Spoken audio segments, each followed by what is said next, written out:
Om Swastiastu. Assalamualaikum warahmatullahi wabarakatuh. Salam namo buddhaya, salam sejahtera untuk kita semua. Perkenalkan, nama saya Niko Mahari Susiani. Saya dari kelas A dengan NIM 2003511006. Di video kali ini saya akan menjelaskan tentang bagian-bagian organ dari ternak babi betina.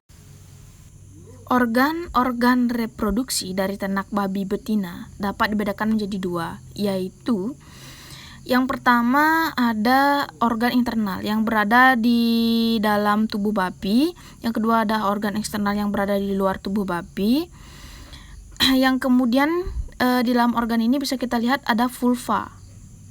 Vulva merupakan jalur masuk untuk pembuahan.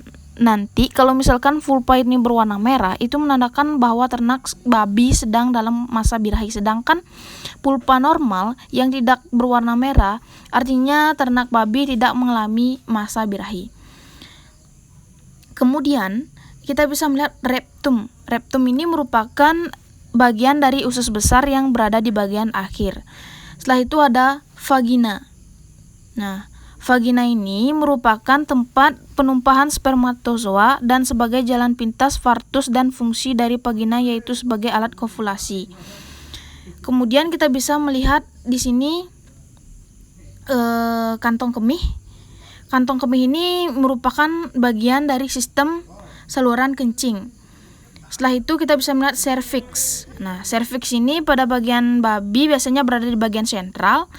Yang serviks ini berfungsi sebagai pintu masuk dari spermatozoa. Serviks akan menutup apabila pada babi mengalami kebuntingan. Jika ternak babi dalam keadaan birahi, serviks akan membuka dan menutup kembali setelah masa birahi sudah lewat.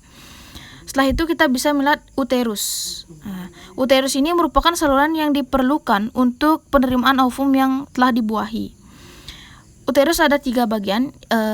Yang pertama ada corona uteri, yang kedua ada corpus uteri, yang ketiga ada cervix uteri. Nah, corona uteri ini merupakan bagian uterus yang berhubungan dengan oviduk.